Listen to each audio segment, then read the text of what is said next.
안녕하세요, 이상복입니다. 이번 시간에는 무게중심, 질량중심, 도심에 대해서 보도록 하겠습니다. 원래 조금 이제 모멘트 쪽 풀면서 무게중심이나 질량중심 이런 얘기가 나왔는데 제가 사실은 강의 계획서에는 이거를 중간고사 이후에 이제 보려고 했어요. 중간고사 이후에 이런 것들에 대해서 설명을 하려고 했는데 이왕에 문제 풀면서 그런 이야기들이 나왔기 때문에 조금 설명을 하면서 하고자 합니다. 그래 조금 양해해 주시고요. 그리고 지금 진도가 생각했던 것보다 조금 빨리 진행이 되고 있습니다. 그러니까 여러분들이 지금 사실은 이 영상 강의만 이렇게 볼 게 아니라 좀 문제도 풀어보고 퀴즈도 보고 원래는 그렇게 해야 되는데 그런 거 없이 진행이 되다 보니까 조금 이렇게 빨리 나가게 되는 것 같아요. 언젠가는 조금 이제 문제풀이를 더 할 수 있는 그런 시간을 더 마련해야 되겠다라고 하는 그런 생각이 듭니다. 자, 일단 무게중심, 질량중심, 도심 오늘 보도록 하겠습니다. 자, 일단은 무게중심하고 질량중심이라고 하는 말이 원래는 다른 말입니다. 원래는 다른 말이에요.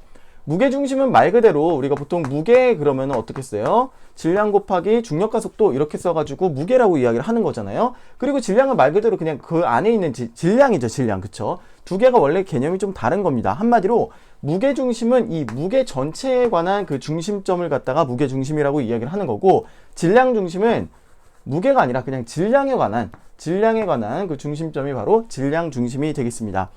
그런데 우리가 웬만한 우리가 지구상에 있는 그 공학에서는 이 무게중심하고 질량중심을 그냥 동일하게 취급해 주셔도 거의 무방합니다. 뭐 예외적인 경우가 거의 없어요. 그러니까 질량중심하고 무게중심하고 따로 구분을 해야 되는 경우가 그냥 없다고 보시면 되겠습니다. 그럼 언제 이제 이런 것들을 구분을 해야 되느냐? 이런 거죠. 천체 물리학 뭐 이런 것들 있죠. 그런 것들을 할 때는 이 두 개를 좀 따로 구분을 해야 되는 경우가 있습니다. 예를 들면은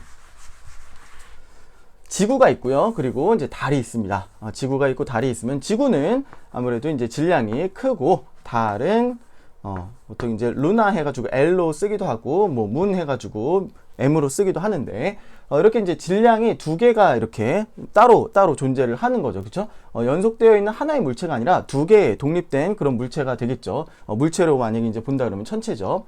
자, 그러면은 얘하고 얘 사이에 질량중심이 존재를 하게 됩니다. 좀 지구가 무거우니까, 지구가 질량이 크니까 지구 쪽에 아마도 이런 데 정도에 아마 뭐 질량중심이 존재를 하겠죠.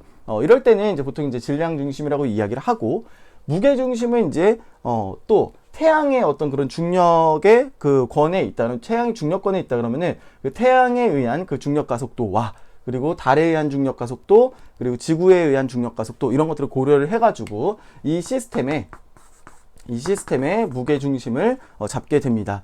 그런 것들은 조금 이제 복잡하게 되는 거죠. 근데 우리가 보통 공학에서는 이런 천체를 다루고 막 이런 것들은 없잖아요. 우리가 다 이제 지구에서 이렇게 이제 뭔가를 해석하는 그런 지구 내에 있는 시스템들을 보통 이야기를 하기 때문에, 그럼 웬만한 공학에서는 이 무게중심과 질량중심을 동일하게 취급한다라고 하는 거 알아두시면 되겠습니다. 자, 그래서 이제 식은 이렇게 되는 거예요. 이 RCM이라고 하는 게, 이 R이라고 하는 벡터가 질량중심 혹은 무게중심, 저는 그냥 동일하게 좀 단어를 사용을 하겠습니다. 그러니까 무게중심, 센터 오브 매스인데 그냥 무게중심이라고 얘기를 할게요. 질량중심. 그 센터 오브 매스의 벡터 위치는, 그러니까 어떠한 그 원점이 있을 거고요. 그리고 질량중심이라고 하는 이 벡터가 있을 거예요. 이걸 RCM이라고 이제 하는 거예요. 이거는 뭐냐면 전체 질량분의 m이에요.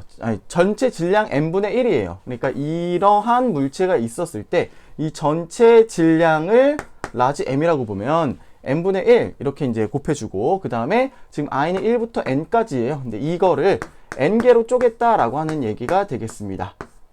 n개로 쪼갰어요. 그리고 각각은 mi라고 하는 그런 질량을 가지고 있는 거고, 그리고 ri라고 하는 어떤 그 벡터를 갖고 있는 거예요. 이런 식으로 각각. 그쵸? 그래서 mi하고 ri하고 이 곱한 거, 그거를 갖다가 다 더하는 거예요. n개를 갖다가 다 더하게 된 다음에, 다 더한 다음에 뭘로 나누는 거예요? 전체 질량으로 나누는 거예요. 그렇게 하면 이제 이 전체의 센터 오브 매스의 벡터가 딱 결정이 된다라고 하는 그런 얘기가 되겠습니다. 자, 그리고 이거는 좀 이제 뭐라 그럴까요? 파티클들 하나의 그런 뭐 질량을 가진 여러 개의 이런 것들이 있다 그러면은 이 전체의 센터 오브 매스를 결정을 하는 어떤 그런 식이 되겠고요. 이게 만약에 이제 연속이 되어 있다 그러면 적분을 해야 됩니다. 적분을 하는데 뭐에 대해서 적분을 하냐면은 이 전체 그 부피에 대해서 적분을 하는 거예요. 부피에 대해서 적분을 하는데 뭐 곱하기 뭐냐면은 rho 밀도 곱하기 r, 얘네들도 다 전부 다 이런 그 위치 벡터들이 다 있겠죠. 그쵸? 위치 벡터들이 다 있을 거예요. 이런 것들을 밀도를 곱한 다음에 밀도 곱하기 사실 이제 부피가 질량이잖아요. 밀도 곱하기 부피가 이제 질량인데 이것들에 대해서 다 적분을 하는 겁니다. 다 적분을 한 다음에 역시 뭘로 나누는 거예요?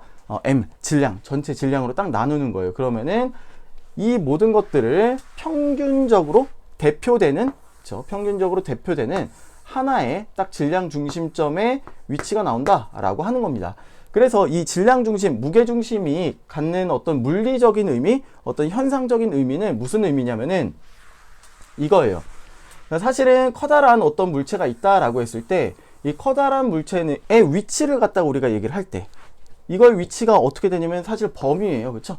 여기부터 여기까지 어떤 범위를 갖고 있죠. 또 이런 영역의 그 범위를 가지고 있는 겁니다. 어떤 범위를 갖고 있는 건데 이 중에서 어떤 대표되는 하나의 위치를 정한다라고 했을 때 그 위치를 갖다가 정해야 되는데 그냥 임의대로 여기 잡을래 여기 잡을래 할 수가 없는 거예요.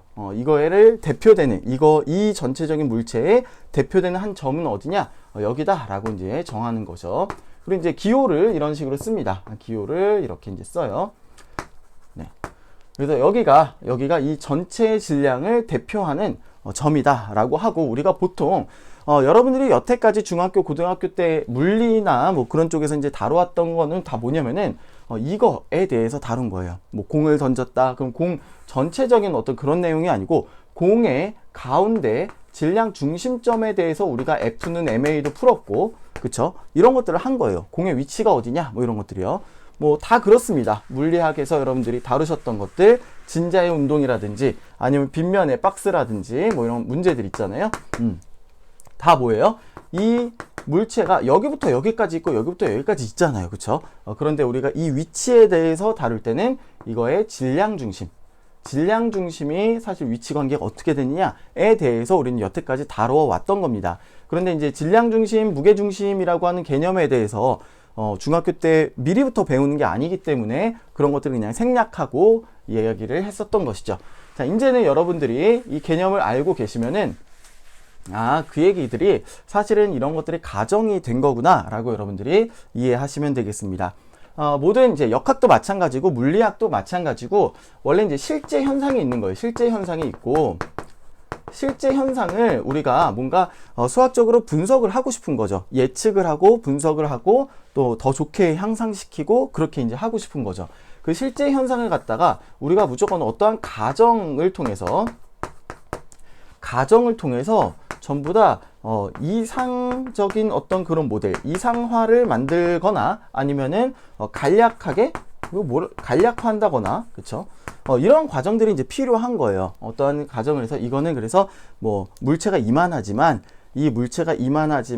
여기에 있는 질량을 가진 하나의 점으로 보자라고 이제 가정을 하는 거죠. 그래서 보통 이제 물리에서는 그걸 질점 가정, 파티클 가정이라고 이제 이야기를 하는 거고, 뭐 그런 겁니다. 사실 뭐 재료역학, 뭐 고체역학, 유체역학, 연력학 다 마찬가지입니다. 이런 것들이 다 이런 과정이 들어가 있는 거예요. 실제 현상을 그대로 100% 수학적으로 푸는 거는 불가능에 가까워요. 그런데 이제 최근에는 이런 걸 이제 풀려고 하는 노력들이 막 있는 거예요. 그래서 뭐 사실 이제 원자 단위, 분자 단위로 이렇게 이제 분자들의 움직임을 갖다가 시뮬레이션하고 그러면 이제 진짜로 실제 현상이 나오겠죠. 그렇죠? 근데 뭐 대부분은 이 정도까지 어느 정도까지 가정을 하면은 실제랑 잘 맞는다. 큰 차이가 안 난다. 그런 것들 때문에 이렇게 이제 많이 하고 있는 거죠. 그래서 우리는 마치 이제 뭔가 정답이라고 하는 거를 정답이 무엇이냐라고 하는 것에 대해서 굉장히 이제 우리는 민감하죠. 그렇죠? 그래서 답이 뭔데? 그래서 어떻게 푸는 건데? 그런데 실제로 우리가 공학이라든지 그런 것들을 접근을 할 때 순수과학도 마찬가지고요. 이 정답이라고 하는 것이 과연 있는가라고에 대해서 의문을 갖게 됩니다. 그러니까 사실은 정답에 근접하는 거죠. 조금 더 이게 더 맞는 거고 이게 조금 더 덜 좀 맞는 것 같고 뭐 그런 차이들이 있는 겁니다. 사실은 이제 조금 더 정확한 정답에 가깝기 위해서 노력을 많이 하는 건데 실제로 완벽한 정답을 구하는 것이 거의 불가능에 가까우며 그리고 뭐 이런 거 있잖아요. 요만큼 노력했는데 거의 그 정확한 정답에 99% 접근을 했어요. 이 정도로 충분하다. 뭐 그런 영역이 있고 근데 이제 이거를 갖다가 엄청나게 큰 노력과 시간과 비용을 들여가지고 99.1%로 만들었어요. 큰 의미가 없을 수가 있겠죠, 그렇죠? 이런 거는 큰 의미가 없을 수가 있기 때문에 적절한 선에서 이 정도 정확도면은 괜찮다. 뭐 이런 식으로 가정을 하는 게 바로 이제 공학이 되겠습니다. 자, 그래서 이제 무게중심의 원래 원칙적인 식이에요. 그리고 이제 무게중심의 기호에 대해서 좀 말씀을 드렸고요. 자, 그리고 무게중심이 갖는 특징이 있는데 일단 어떤 특징을 갖냐면은 자, 무게중심의 경로가 바로 이제 물체를 대표하는 질점, 파티클이죠. 영어로 파티클입니다. 파티클의 경로이다 라고 하는 겁니다. 자, 제가 지금 망치를 그렸습니다. 망치를 사실 이제 이미지를 가져왔는데 이 망치에 질량 중심이 있어요. 무게 중심이 있을 거예요. 그거는 이 망치 손잡이 부분은 좀 가벼울 거고 이 쇳덩어리 부분 쪽에 더 가깝게 이쯤에 아마 위치를 할 겁니다. 자, 망치를 여기에서 이렇게 툭 하고 던집니다. 그러면은 이 망치가 이렇게 올라갔다가 내려올 건데 올라갔다가 이제 떨어질 건데 이게 회전을 하겠죠. 그렇죠? 회전을 하는데 그 회전을 하게 되면 이 모양의 뭐라 그럴까 복잡성이 굉장히 좀 어려워지죠. 이 망치가 어떻게 올라가서 어떻게 떨어질까, 회전하는 게 얼마큼 회전하고 어떤 자세일까, 이런 것들이 굉장히 좀 복잡하잖아요. 그래서 뭔가 여러분들 망치를 던진다고 하면 상상을 해보세요. 뭔가 휙휙휙휙 하면서 올라갔다가 휙휙휙 떨어질 거예요. 그렇죠? 자, 그런데 그 물체의 어떤 그 움직임이 굉장히 복잡한데 우리가 무게중심, 질량중심을 보게 되면은 그냥 단순해진다라고 하는 거예요. 이런 포물선 운동을 한다라고 하는 겁니다. 뭐 이런 것들이 일단은 그 무게중심의 특징이다라고 이제 볼 수가 있겠고요. 그래서 이제 보통 뭐 직선 운동을 한다, 뭐 이렇게 포물선 운동을 한다, 뭐 그럴 때는 다 사실은 이 물체의 자세를 일단 둘째 치고 뭐를 먼저 보는 거냐면은 이 물체의 무게중심의 경로를 본다라고 하는 거예요. 그래서 무게중심은 뭐다? 물체를 대표하는 질점이다. 물체를 대표하는 질점이다. 뭔가 평균적인 그런 질점이다라고 이제 봐주시면 되겠습니다. 자, 그 다음에 무게중심을 찾는 방법이 굉장히 실제로는 단순합니다. 망치에 아무데나 실을 딱 걸어두고 이렇게 드는 거예요. 그러면은 이렇게 이제 실의 연장선이 이렇게 있죠. 연장선을 갖다가 쭉 이제 그려주는 거예요. 그리고 망치를 좀 돌려가지고 다른 데다가 실을 딱 묶는 거예요. 다른 데다가 실을 묶고 실을 매달아 놓으면은 또 이제 실의 연장선이 이렇게 생기겠죠. 여기 또 이제 그려줍니다. 예. 사실 이제 두 번 하면은 이제 교차점이 생겨요. 선 두 개면은 하나의 교차점이 생기잖아요. 여기가 바로 질량 중심, 무게 중심이 되겠습니다. 그리고 이제 다른 데다가 실을 매달아도 항상 이 실의 연장선은 이 무게 중심을 통과하게 되어 있습니다. 네, 이런 식으로 해서 무게 중심을 찾는 거예요. 비행기도 마찬가지죠. 여러분들이 뭐 취미로 RC 비행기라든지 드론이라든지 이런 거 날리는 분들이 계실 텐데 헬기라든지 여러분들이 그런 거 취미로 가지실 때 조금 중요한 게 뭐냐면은 내가 지금 날리는 RC 비행기의 무게중심이 어디냐 이런 거를 좀 찍어두는 게 중요합니다. 드론도 마찬가지고 헬기도 마찬가지예요. 무게중심이 어디냐 그거에 따라서 이제 조금 이제 회전을 할 거고 헬기 같은 경우는 내가 뭔가 RC 비행기 그냥 기존에 나와 있는 상품을 산 게 아니라 내가 설계를 해가지고 위에다가 로터를 달아야 되고 뭐 그런 상황이면은 그 로터의 위치하고 이 무게중심의 위치하고 굉장히 좀 중요하거든요. 다른 비행기도 그렇고요. 비행기도 그 무게중심, 질량중심 그거하고 그리고 날개의 압력중심, 그리고 또 이제 뭐 러더라든지 에일러론의 그 위치와 크기 뭐 이런 것들을 결정하게 될 때 이 무게중심이 굉장히 중요한 겁니다. 스테빌리티, 안정성에 대해서 굉장히 이제 중요한 거기 때문에 빨리 그거를 찾아주는 게 중요합니다. 그럴 때 어떻게 해주느냐? 비행기를 갖다가 그냥 비행기가 이제 뭐 이렇게 생겼다라고 한번 해볼게요. 그러면은 그냥 아무데나 실 매달아 가지고 이렇게 매달아 보는 거죠. 여기는 여기다 매달면 안 되고. 여기는 딱 좌우 대칭일 테니까 이쯤에다가 매달아 보는 거예요. 그러면 얘가 이제 딱 통과하는 그 지점이 있을 겁니다. 그리고 이제 또 다른 부분을 이렇게 또 여기나 이런 데다가 실을 매달아 가지고 매달아 보면은 여기를 또 이제 통과를 할 거예요. 그런 식으로 해 가지고 무게중심을 찾아주는 게 중요합니다. 자, 그래서 무게중심의 특징과 찾는 방법에 대해서 이렇게 말씀을 드렸고요. 다음 넘어갈게요. 자, 그런데 우리가 이제 뭐 실제로 그거 갖다가 뭐 실험실에서 계속 매달아보고 뭐 하고 이렇게 할 수가 없는 노릇이고, 그리고 문제 풀 때 뭐 이런 걸 갖다가 한다고 종이 오려가지고 시험 문제 나왔는데 종이 오려가지고 매달아 볼 거예요? 그거 아니죠, 그쵸? 그런 게 아니고, 우리가 수학적으로 또 이제 컴퓨터로 계산할 때는 컴퓨터가 그걸 찾도록 우리가 시스템을 뭔가 이제 설계를 해줘야 되는 거죠, 그쵸? 그랬을 때 어떻게 찾느냐에 대해서 말씀을 드리도록 할게요. 지금 이제 도심하고 무게중심하고 도심하고의 차이에 대해서 지금 얘기를 합니다. 자, 무게중심은 센터 오브 그래비티, 뭐 질량중심은 센터 오브 매스 이렇게 얘기를 하는데, 도심은 도형의 중심이에요. 도형의 중심. 그래서 센트로이드라고 합니다. 센트로이드라고 해요. 도심은 쉽게 말해서 물체가 균일할 경우 무게중심을 의미를 합니다. 아까 이제 망치 나왔을 때는 쇳덩어리 부분이 이제 무겁고, 그쵸? 나무 손잡이 부분은 좀 밀도가 가볍기 때문에, 밀도가 작기 때문에 이쪽에 치우쳐져 가지고 무게중심이 딱 생겼던 거예요. 그런데 만약에 균일하다. 그러니까 밀도가 균일하다라고 했을 때는, 그럴 때는 이제 밀도 차이나 불균일 이런 것들을 무시하고 오직 기하학적인 형태만 가지고 중심을 정하게 됩니다. 그럴 경우에 이제 도심이라고 이야기를 합니다. 네. 그럴 때 형태만 보면 돼요. 형태만. 어디가 뭐 밀도가 크고 어디가 밀도가 작고 그게 문제가 아니고 그냥 형태적으로 딱 봤을 때 그거의 중심을 보면 됩니다. 네. 그래서 이제 밀도가 균일한 경우에 무게중심, 질량중심이 바로 이제 도심이다라고 하는 겁니다. 그래서 수학적으로는 도심을 우리가 열심히 구하는 겁니다. 수학적으로는 이렇게 하면 뭐 도심을 구할 수가 있어. 수학적으로 도심을 구하는 거고, 뭐 실제로는 이 도심하고 실제 이 물체의 무게중심하고 다를 수도 있어요. 왜? 밀도가 불균일하다 그러면은 무게중심이 다를 수가 있습니다. 자, 그리고 여러분들이 중학교 때 삼각형의 무게중심에 대해서 배웠죠. 중학교 때 삼각형의 내심, 외심 뭐 이렇게 하면서 무게중심 배우셨을 겁니다. 그 삼각형의 무게중심이 사실 뭐냐면은 이 삼각형, 평면도형 삼각형의 도심입니다. 네, 센트로이드예요. 도심을 여러분들이 이제 배운 겁니다. 그리고 이제 그런 특징도 있죠. 이 삼각형 이렇게 이제 무게중심 중학교 때 여러분들 배우신 거예요. 이 점에서 대변의 중심, 그리고 이 점에서 대변의 중심, 그리고 또 다른 점에서 대변의 중심에 이렇게 선분을 그리면은 이 선분은 한 점에서 만나게 되는데, 이 한 점이 바로 뭐다? 무게중심이다. 삼각형의 무게중심이다 라고 하는 거죠.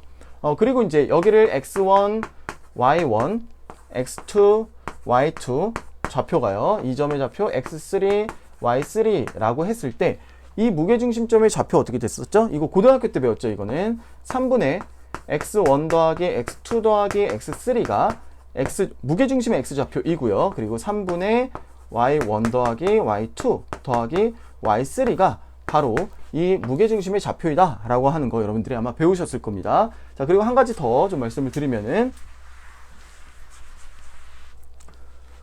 지금 여기 이 길이 대 이 길이는 1대2다 라고 하는 거예요. 그쵸? 그리고 이 길이 대 이 길이도 1대2다 라고 하는 거, 그리고 이 길이 대 이 길이도 1대2다 라고 하는 거 여러분들이 아마 기억이 나실 겁니다. 그리고 이 종이를 잘라 가지고 여기에다가 딱 손가락을 놓고 하면 어떻게 돼요? 무게중심인 거죠. 그래서 얘가 뭐 좌우로 이렇게 막 치우치지가 않고 딱 균형을 잡고 있을 수가 있다 라고 하는 겁니다. 되셨나요? 네. 사실은 여러분들이 이 무게중심에 대해서 수학 시간에 배우시긴 배우셨습니다. 근데 이런 걸 여러분들 배우시면서 와, 이런 거 도대체 어디다가 쓰길래 이런 거 왜 배우는 거야? 막 그렇게 이제 생각을 하셨을 텐데, 다 이유가 있는 겁니다. 그 교육부의 큰 그림이에요. 그쵸? 자, 눌러졌어. 자, 그래서 여러분들이 이때 배우신 삼각형의 무게중심, 사실은 이 평면도형, 이 삼각형의 도심이다 라고 하는 겁니다. 자, 그러면은 삼각형이 아닌 도형의 도심은 그러면은 어떻게 찾느냐라고 하는 게 조금 이제 관건이 되겠죠. 삼각형은 어떻게 찾는다고요? 그렇죠. x, y, z 좌표, x1, x2, x3 그 좌표가 있으면 3분의 x1, x2, x3 더한 거. 그 다음에 y 좌표가 y1, y2, y3 있으면 3분의 y1, y2, y3 더한 거. 그게 이제 그 삼각형의 무게중심, 도심을 갖다가 구하는 그런 공식이다라고 한다 그러면은, 삼각형이 아닌 도형은 어떻게 하느냐? 여러분, 모든 다각형은 삼각형의 조합으로 만들 수 있습니다. 삼각형으로 다 쪼갤 수가 있어요. 지금 제가 여기다가 칠각형, 파란색 칠각형을 그려놨는데 그거를 지금 삼각형 하나, 둘, 셋, 넷, 다섯 개의 삼각형으로 제가 나눠놨습니다. 자, 그럼 어떻게 할 수 있냐면은 이 삼각형의 무게중심, 이 삼각형의 무게중심, 지금 무게중심 도심입니다. 이 삼각형의 무게중심, 이 삼각형의 무게중심, 이 삼각형의 무게중심을 다 구할 수가 있겠죠. 자, 그런 다음에 어떻게 하는 거예요? 아까 나왔던 그 식 있죠. 자, 이 넓이, 지금 이건 2차원적인 평면이기 때문에 그 넓이가 곧 3차원적으로 보면은 그 질량을 의미를 합니다. 질량이나 무게를 의미를 하는 거예요. 3차원적으로 봤을 때. 근데 2차원적으로 봤을 때는 이게 두께가 없기 때문에 넓이가 곧 질량과 무게를 대신한다라고 보는 겁니다. 그렇죠? 자, 그러면은 아까 처음에 봤었던 그 이 공식 있죠. 그렇죠? 어떤 공식이 있었어요? n분의 1에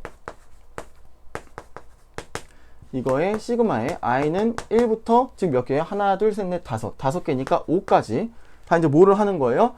그 r벡터 곱하기 각각의 그 무게중심점 있죠? 각각의 무게중심점 곱하기 그 질량인데 그 질량은 여기서 뭐예요? 넓이, 그쵸? 넓이, 그러니까 여기서 A라고 그냥 표현을 할게요. 각각의 넓이 곱하기 그 위치를 갖다가 이렇게 곱한 거를 전체 질량으로 나눈 거, 전체의 그 넓이로 나눈 거, 그렇게 하면은 구할 수가 있다는 겁니다. 아직 무슨 얘기인지 잘 감이 안 오실 수도 있는데 조금 더 설명을 드려볼게요. 자, 이렇게 하는 겁니다. 자, 삼각형의 무게중심을 일단 구합니다. 일단 구해요. 그 다음에 각 넓이의 역수비로 내분하는 점을 구하면 그 내분점이 바로 전체의 무게중심이다, 이렇게 나와 있는데 제가 사실 우리나라의 이 교육 과정이 굉장히 좀 답답한 게요. 이거 중고등학교 졸업할 때까지 안 배워요. 그쵸? 요즘에 배우나? 요즘 교육 과정은 제가 잘 몰라가지고 안 배울 겁니다. 안 배울 거예요. 그리고 물리에서도 안 배웁니다. 여러분들 물리학 때 대학 물리학에서 이거 배우셨는지 잘 모르겠는데 실제로 이 구하는 방법을 아는 그 대학생들이 별로 없어요. 그러니까 대학원에 진학하는 그런 학생들을 갖다가 이제 좀 얘기를 해보고 그러면은, 그러니까 대학교 1, 2, 3, 4학년을 다 졸업해가지고 대학원에 오는데 대학원에 올 때까지 이거를 몰라요. 이 내용 대부분의 학생들이 모릅니다. 대부분의 공대생들이 이거를 모릅니다. 여러분들 아셔야 돼요. 그래야 이제 뭔가, 그쵸? 쟤네들은 모르고 나는 알고, 이런 게 좀 기분이 좋은 거죠. 자, 지금 이 사각형이 있는데, 파란색 사각형이 있는데, 이 사각형의 질량 중심, 무게 중심, 도심을 구하는 방법을 알려드릴게요. 일단 삼각형으로 나눠요. 선 하나만 그리면은 삼각형 두 개로 여러분들 나눌 수가 있겠죠. 그럼 이 삼각형의 무게 중심 구하는 방법 쉽죠. 그냥 여러분들이 이렇게 작도를 해가지고 여기를 구하든가, 아니면은 좌표가 있으면 좌표 3분의 x 더한 거, 3분의 y 더한 거에서 좌표를 구할 수가 있죠. 그래서 아래 삼각형의 무게중심을 여기다, 아래 삼각형의 도심을 여기다 라고 찍는 겁니다. 그리고 위의 삼각형의 도심을 여기다 라고 찍는 겁니다. 네. 그리고 이 아래의 넓이가 한 30이다. 위의 넓이가 50이다. 그래서 3대 5다. 넓이의 비가 3대 5다. 그러면은 여기하고 여기를 여기다 그려볼게요. 여기하고 여기를 선분으로 이어놓고 여기와 여기를 5대 3으로 내분하는 내분점이 있을 거예요. 여러분 이것도 고등학교 때 수학 때 내분점, 외분점 막 이런 거 배웠잖아요. 이거 어디다 쓰나 이런 거를? 그러면서 여러분들 배우셨을 텐데 이런 데 쓰는 거예요. 내분점. 5대 3으로 내분하는 그 내분점에 전체의 도심, 전체 질량 중심이 존재를 하게 된다라고 하는 그런 얘기가 되겠습니다. 간단하죠. 그래서 지금 여기 넓이의 역수비라고 제가 이제 표현을 했는데 그냥 넓이의 비다 그러면은 3대 5 해버리면 안 되잖아요. 그렇죠? 3대 5가 아니고 5대 3. 여기가 5고 여기가 3이면은 이쪽을 5대 3으로, 그렇죠? 5대 3으로. 왜냐면은 조금 더 무거운 쪽으로 치우칠 거기 때문에 넓이의 비가 3대 5다 그러면은 5대 3으로 내분하는 그 지점이 바로 전체의 무게중심이 된다라고 하는 거예요. 그러니까 지금 여기에 나와 있는 칠각형의 경우도 어떻게 해주시면 되는 거예요? 칠각형의 경우도 지금 이 삼각형하고 무게중심을 딱 구해가지고 여기야. 그러면 뭐예요? 얘는 이 사각형의 무게중심이죠? 그죠? 그럼 이 사각형의 무게중심하고 이 삼각형하고 또 해가지고 이 삼각형의 무게중심이 여기면은 또 이렇게 해가지고 몇 대 몇 해가지고 여기야. 그럼 얘가 이만큼의 무게중심이 되는 거죠. 그쵸? 그런 식으로 하는 겁니다. 그런 식으로. 얘도 만약에 얘랑 얘랑 해가지고 두 개의 무게중심이 이쯤 나왔다. 그러면 얘랑 얘랑 또 해가지고 넓이의 비가 이거 대 이거. 그쵸? 그러면은 이쪽으로 조금 더 치우쳐야지. 이쪽이 넓으니까. 그런 식으로 해가지고 내분하는 그 점에다가 딱 찍어주시면은, 그러면은 이 칠각형의 무게중심이 나온다. 도심이 나온다. 라고 하는 그런 얘기가 되겠습니다. 되셨나요? 자, 그렇게 이제 보시면은 되겠습니다. 별거 아니죠. 그쵸? 그래서 다시 한번 정리를 하면은, 일단 삼각형으로 다 쪼갠다. 삼각형으로 쪼개서 삼각형의 무게중심 구하는 거는 여러분들이 그리시든지 아니면은 계산을 해서 3분의 x 더한 거, 3분의 y 더한 거, 그렇게 해서 그 무게중심을 구해요. 여기도 구하고 여기도 구하고 다 구합니다. 그래서 이거 대 이거, 그러니까 면적비죠. 면적비가 3대 5면은 5대 3으로 내분하는 내분점에 무게중심을 딱 찍어주시면 된다라고 하는 그런 얘기가 되겠습니다. 어렵지 않죠? 어렵지 않은데 이거를 왜 안 가르치나 몰라. 자, 그리고 이제 내분점의 공식을 여러분들이 조금 잊어버리셨을까봐 고등학교 때 배우신 그 내분점에 대해서 보도록 하겠습니다. 자, 내분점. 여기가 이제, 여기를 뭐라 그럴까요? 여기를 x1, y1, 그리고 여기를 x2, y2의 좌표다, 점이다, 라고 한다 그러면은, 이 둘을 m 대 n으로 내분한다. 이 둘 사이를 m 대 n으로 내분하는 내분점은 어디냐? 라고 했을 때, x도 m 대 n이어야 되고 y도 m 대 n이어야 되는 거죠. 그래서 이 자리에 이제 m 대 n으로 내분하는 그 점이 이제 찍힐 텐데, 공식은 어떻게 되냐면은 전체 여기부터 여기까지 아무튼 가야 되잖아요. 여기부터 여기까지 가려면은 예를 들어서 숫자로 한번 넣어볼게요. 만약에 5대 2로 내분을 해야 된다. 5대 2로 내분을 해야 된다. 그럼 여기부터 여기까지 전체를 몇 개로 쪼개야 돼요? 7개로 쪼개야 되죠. 7개로 쪼갠 것 중에 5칸이잖아요. 그쵸? 7개로 쪼갠다 그러면 5 더하기 2가 바로 7이잖아요. 그쵸? 네, 5 더하기 2가 바로 7이에요. 그래서 여기를 이제 5만큼, 여기를 2만큼 가야 된다. 그런 얘기입니다. 무슨 얘기인지 아시겠죠? 7로 쪼갭니다. 7로 쪼개는데, 여기가 이제 x2란 말이에요. x2 빼기 x1을 뭘로 쪼개, 몇으로 쪼개요? 7로 쪼갠다고요. 됐죠? 7로 쪼개면은 이게 한 칸이 나오겠죠. 한 칸. 7칸으로 쪼갰을 때 한 칸이 7분의 x2 x1이 나올 거예요.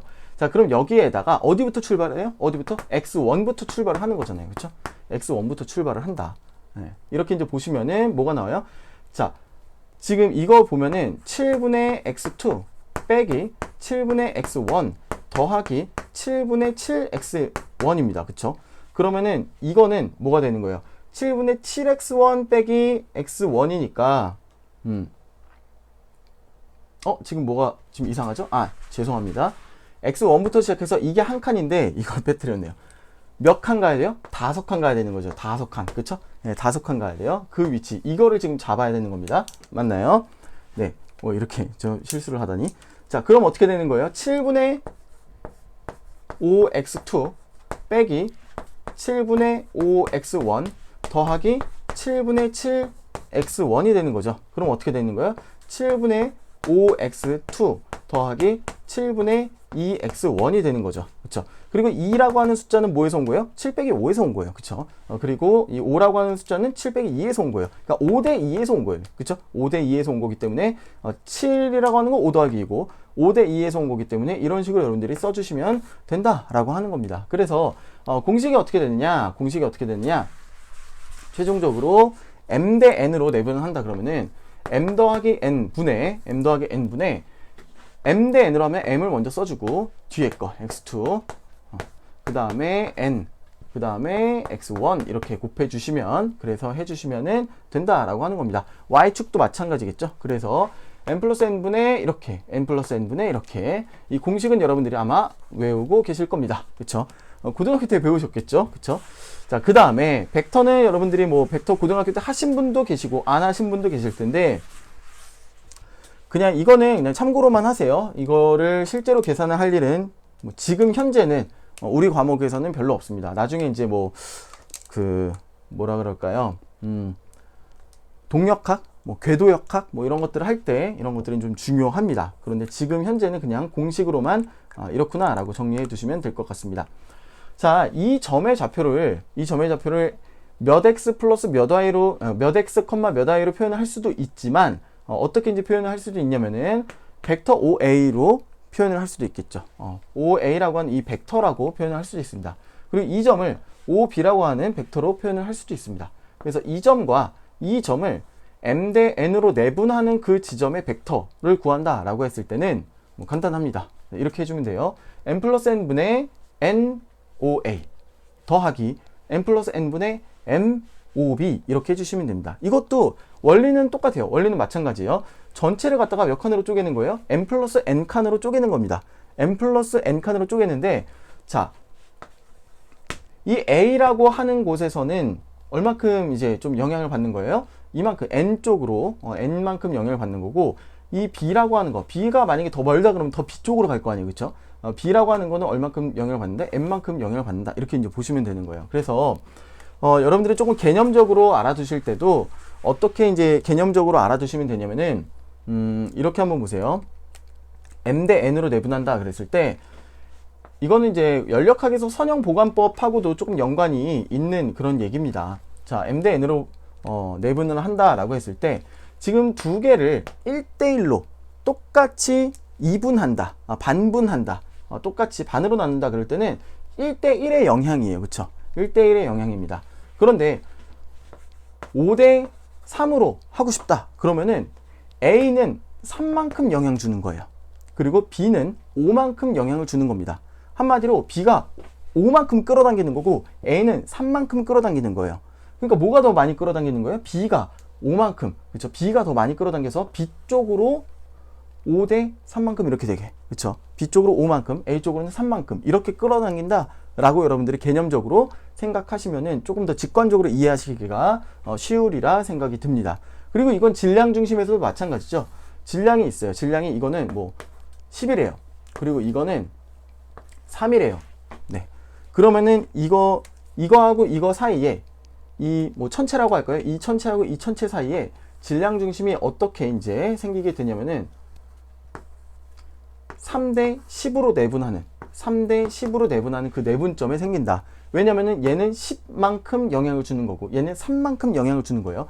10만큼 끌어당기고 3만큼 끌어당기는 겁니다. 그래서 이쪽에 3대 10으로 내분하는 이쪽에 질량 중심이 생긴다라고 그런 얘기가 되겠습니다. 되셨나요? 자, 그래서 뭐 내분점 일단 공식 알아봤고요. 벡터로도 할 수 있고 좌표로도 할 수 있다라고 하는 거. 그리고 개념적으로 내분하는 게 얼만큼 영향을 준다, 그런 의미가 또 될 수가 있다라고 하는 거예요. 그럼 여러분들이 이제 무게중심, 도심 구하실 수가 있겠죠. 자, 한번 예를 들어 볼게요. 예를 들어서 뭐 삼각형의 무게중심을 구한다라고 했을 때 쉽죠. 삼각형 같은 경우는 여기에서 반대편 보고서는 2분점 딱 찍고 여기서 반대편 보고 2분점 찍고 반대편 보고 2분점 찍으면은 세 선분이 한 점에서 만날 텐데 그 점이 바로 무게중심이다 라고 이제 여러분들이 구하시면 되는데, 그런데 이렇게 여러분들 이등변 삼각형일 때는 당연히 도형의 무게중심, 그러니까 도심이 어디에 생기는 거예요? 그쵸? 이등변을 이렇게, 이거 뭐라고 표현해야 돼요? 그쵸? 이 이등변 삼각형에 지금 여기에 이 선상에 존재를 하게 될 겁니다. 네, 되셨죠? 자, 그 다음에 원 같은 경우는 어때요? 원 같은 경우는 모든 곳이 대칭이잖아요. 그쵸? 그렇기 때문에 원의 무게중심, 당연히 뭐예요? 원의 중심이 도심이 될 겁니다. 그리고 직사각형 이런 거든요. 직사각형도 역시 직사각형 대각선 이렇게 딱 두 개를 그렸을 때 대각선이 교차하는 지점, 그러니까 가로로도 반, 세로로도 반인 위치에 여기에 무게중심, 도심이 생길 겁니다. 무슨 얘기인지 아시겠죠? 자, 그러니까 한마디로 대칭인 도형의 도심은 그 대칭의 중심에 위치하게 된다라고 하는 그런 얘기가 되겠습니다. 뭐 간단한 얘기죠, 그렇죠? 네. 그런데 이제 대칭 도형이 아닐 때는 그러면은 우리가 어떻게 해야 되느냐? 물론 이제 아까 설명드린 대로 삼각형으로 쪼개가지고 삼각형에 들어갔다 이제 하면 돼요. 그런데 삼각형들을 그렇게 막 다 쪼개기가 좀 어려운 경우도 있고 뭐 그렇습니다. 그럴 땐 어떻게 해야 되느냐? 뭐 어렵지 않습니다. 대충 이렇게 하면 됩니다. 일단 대칭인 거를 딱 찾아주면은 좀 문제가 많이 쉬워진다라고 하는 거예요. 지금 이거 같은 경우는 일단 좌우 대칭이죠. 좌우 대칭이지만 상하 대칭은 아니죠, 그렇죠? 이건 좌우 대칭이기 때문에 이 선상에 아무튼 무게중심이 생길 거예요. 그러면 쪼갤 때 어떻게 여러분들 쪼개시냐면은 이렇게 쪼개는 겁니다. 자, 이렇게 쪼개는 겁니다. 이렇게 쪼개면은 이거의 넓이를 여러분들이 구하실 수가 있을 거예요. 뭐 여기가 A고 여기가 B 이렇게 이제 구한다 그러면은 A 곱하기 B의 그 질량이 이제 나올 거고요. 그 다음에 여기에 넓이를 여러분들이 구하셔가지고 여기에 넓이를 갖다가 뭐 A2라고 하고 여기를 A1이라고 그냥 해보세요. 그러면 어차피 좌우 대칭이라서 가운데 선상이 생길 거는 확실하고 그 다음에 넓이의 비가 A1 대 A2면은 어디에 생길 거냐면 자 이거의 질량 중심이 여기 일단 생기겠죠. 자, 대각선 해가지고 여기 생길 거고 그 다음에 이거의 질량 중심을 구하긴 구해야 되겠네. 자, 어떻게 구하면 돼요 이거? 그쵸. 삼각형으로 쪼갠다 그러면은 저 같으면 뭐 이렇게 쪼개는 게 하나의 더 쉬운 방법이 있을 수도 있는데 뭐 이렇게 쪼개는 게 좋은 방법일 것 같습니다. 그래가지고 이 넓이 이렇게 해가지고 이 넓이하고 이 넓이들하고 몇 대 몇, 예를 들어서 이만큼이 만약에 뭐 몇이라고 할까요? 만약에 5A다. 그리고 이만큼의 넓이가 3A다. 그러면은 여기에 무게중심점이 있을 거고 그 다음에 여기에 무게중심점은 어디예요? 여기에 무게중심점은 일단은 좌우대칭이니까 가운데 쪽에 위치를 할 텐데 그런데 이거에 무게중심점이 있을 거고 이거에 무게중심점이 있을 거예요. 근데 높이가 똑같을 거예요. 그쵸? 높이가 똑같을 거기 때문에 하나의 무게중심점만 구해서 그냥 이렇게만 갖고 오시면 됩니다. 네. 그리고 이제 어떤 넓이의 비를 5대 3으로 내분하는 그 지점에다가 찍어 주시면 되겠죠. 그쵸? 그 다음에 여기하고 여기하고 그리고 이 아래쪽에 직사각형 넓이가 만약에 10A다 그러면은 뭐 8대 10이니까 10대 8로 내분하는 그 지점에 여러분들이 무게중심 찍어 주시면 될 것 같습니다.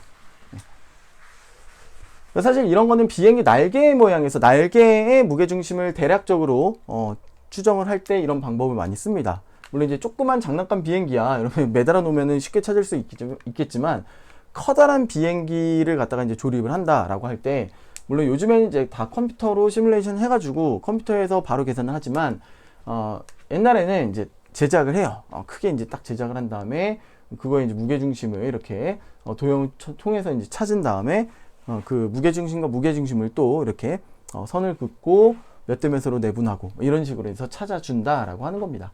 네, 되셨죠? 그래서 뭐 이런 것들은 제가 이제 시험 문제에다가 종종 내는 문제예요. 이렇게 딱 도형을 주고서는 이 도형의 무게중심을 찾아라라고 하는 거 그런 것들을 종종 냅니다. 자, 그리고 지금 이렇게 사다리꼴인데 사다리꼴 문제를 내면은 많은 학생들이 이 사다리꼴의 무게중심을 찾기 위해서 이렇게 해가지고 여기가 무게중심이다 라고 이렇게 하는 학생들이 있어요. 딱 보기에도 아니죠. 그쵸? 그런데 이렇게 많이 생각을 하더라고요. 이거 아닙니다. 무게중심이 일단 아래쪽이 넓잖아요. 그럼 아래쪽에 가운데보다 또 아래쪽에 위치를 할 것 같다라고 하는 생각이 안 드시나요? 그쵸? 아래쪽에 위치해야 정상이죠. 그쵸? 자, 이런 거 같은 경우는 어떻게 이제 여러분들이 푸시면 되냐면은 이렇게 하시면 됩니다. 지금 이 전체 큰 삼각형 있죠. 전체 큰 삼각형의 무게중심 찾아주시고 작은 삼각형의 무게중심 있죠. 작은 삼각형의 무게중심 찾아주셔가지고 이번에 어떻게 하시면 되냐면은 이거를 뺀다 라고 하는 개념으로 하시면 돼요. 전체의 무게중심에서 저만큼을 뺀다 라고 하는 그런 개념으로 여러분들이 접근하시면은 한번 이런 것들을 여러분이 한번 유도해 보세요. 유도해서 뭔가 삼각형 모양들을 그려보시고 한번 유치해서 찾아보시길 바라겠습니다. 그리고 또 이제 유명한 문제인데요. 이런 것과 관련해서 유명한 문제인데 원 모양이 있는데 원에서 이만큼이 빠졌어요. 이만큼이 빠진 이만큼의 넓이에 대한 무게중심, 도심이죠. 이만큼의 넓이에 대한 도심을 찾아라 라고 하는 것도 역시 마찬가지죠. 어떻게 하는 거냐면은 전체 이 원의 전체의 질량중심은 어디예요? 무게중심, 도심은 어디예요? 여기죠. 그쵸? 그리고 요만큼의 무게중심은 어디예요? 여기죠. 도심이 여기에요. 그러면은 이 전체에서 이만큼을 뺐으니까 이 점이 어디로 가겠어요? 무게중심이 오른쪽으로 가겠죠. 그쵸? 오른쪽으로 이동을 한 겁니다. 이거 뺀 만큼 오른쪽으로 이동을 할 거예요. 그런 식으로 접근해서 여러분들이 찾아주시면 되겠습니다. 그래서 이거 하는 방법은 제가 이제 뭐 숙제로 과제로 내드리도록 하겠습니다. 과제 여기서 말씀드릴게요. 자, 이 삼각형에서 삼각형을 뺀 것에 대한 것은 어떻게 할까요? 임의의 삼각형이 있고 임의의 삼각형에서 어떤 삼각형만큼을 뺀 거예요. 임의의 삼각형을 뺀 거예요. 뭐 이랬을 때 전체 큰 삼각형을 뭐라 그럴까요? 큰 삼각형의 넓이를 S1이라고 할게요. 그 다음에 작은 삼각형의 넓이를 S2라고 할게요. 그리고 큰 삼각형의 무게중심 좌표를 무게중심 좌표라고 하지 말고 이렇게 할게요. 자, X1, X2, X3, Y1, Y2, Y3의 좌표가 있는 거고요. 그 다음에 여기를 X4, Y4, X5, Y5라고 할게요. 그러면은 무게중심점의 좌표가 나오겠죠, 그렇죠? 좌표가 나올 거고 넓이도 이제 구할 수가 있을 겁니다. 그리고 조금 더 여러분들이 욕심을 낸다 그러면은 어때요? S1도 벡터로 여러분들이 좌표를 이용해서 S1의 넓이 구할 수가 있을 거고요. S2의 넓이도 구할 수가 있을 겁니다. 그러면은 여기에서 여기를 뺀 이 부분의 넓이를 여러분들이 구하실 수가 있을 거고 이 부분의 무게중심도 구할 수가 있을 겁니다. 이런 식으로 여러분들이 한번 접근하셔가지고 그렇게 한 것과 이렇게 나눈 것과 비교까지 한번 해보시길 바라겠습니다. 유도하는 게 숙제예요. 자, 그 다음에 두 번째, 이건 검색하니까 있더만요. 이거는 워낙 유명한 문제가 돼가지고 이제 자, 이거는 역시 이제 뭐라 그럴까요? 이 큰 원의 반지름을 R이라고 하고요. 그리고 작은 원의 반지름은 이 큰 원의 절반입니다. 절반이에요. 그렇게 했을 때 이 무게중심의 좌표가 어디에 해당하는지 좀 유도해가지고 여러분들이 한번 구해 보시길 바라겠습니다. 그래서 뭔가 이제 어떤 무게중심에서 어떤 무게중심을 빼면 어떻게 이동하는지에 대해서 여러분들이 좀 살펴보시면 좋을 것 같습니다. 자, 이렇게 숙제 내드렸고요. 이거는 가급적이면 A4 한 장 분량? 한 장씩 해가지고 2페이지 되겠네요. 그래서 PDF로 부탁을 드립니다. PDF로 부탁드려요. 반드시 PDF로 부탁을 드립니다. 제가 왜 그러냐면요. 여러분들이 이걸 PDF로 해주세요 그랬는데 PDF로 안 내고 다른 걸로 여러분들이 내시면요. 제가 이 숙제 검사를 할 때 과제 채점을 하고 이렇게 할 때 제가 읽다가 중지가 돼요. 여러분들 이런 것들 조금 조심해 주시고 협조를 잘 해 주셔야 됩니다. 뭐냐면은 제가 쭉 이제 클릭을 하면서 이렇게 쭉쭉쭉쭉 이제 과제를 볼 거예요. 이제 채점을 할 겁니다. 이게 종이로 제출을 하면 종이를 넘기면서 그냥 채점을 쭉쭉쭉 하면 돼요. 그럼 쉬운데 이 파일로 보게 되면은 어떤 경우가 존재하냐면은 어떤 분들이 이걸로 제출을 한다든지 아니면은 뭐 다른 것들은 제가 그래도 많이 읽을 수가 있는데 이걸로 제출을 한다든지 뭐 여러 가지 형태로 제출을 합니다. 뭐 HWP로 제출을 한다든지. 자, 이게 PDF로 보면은 그냥 쭉쭉쭉 넘기면서 제가 채점을 할 수가 있어요. 그 화면에서. 자, 그런데 갑자기 거기에서 zip이 등장을 했다. 그럼 제가 다운을 받아야 되고요. 그리고 압축을 풀어야 되고요. 압축을 풀고 파일을 하나씩 클릭을 해야 되고요. 그렇게 됩니다. 그러면은 한 사람 채점을 하는 그 시간에 그러니까 이 사람을 채점하기 위해서 보통 거의 10사람 정도 채점하는 그 시간이 소비가 되는 거예요. 네. 그러니까 시간이 10배가 늘어난다는 얘기입니다. 제가 과제 채점을 1시간에 끝낼 수 있는 거를 여러분들이 전부 다 이렇게 하신다 그러면 10시간으로 늘어나 버리게 되는 거예요. 그래서 그렇게 하면은 제가 굉장히 과제 채점하기가 힘들어집니다. 네. 다 마찬가지예요. 다 마찬가지입니다. 뭐 집 같은 경우는 한 번 더 압축을 풀어야 되니까 그리고 파일 정리도 다시 해야 되니까 더 힘들고요.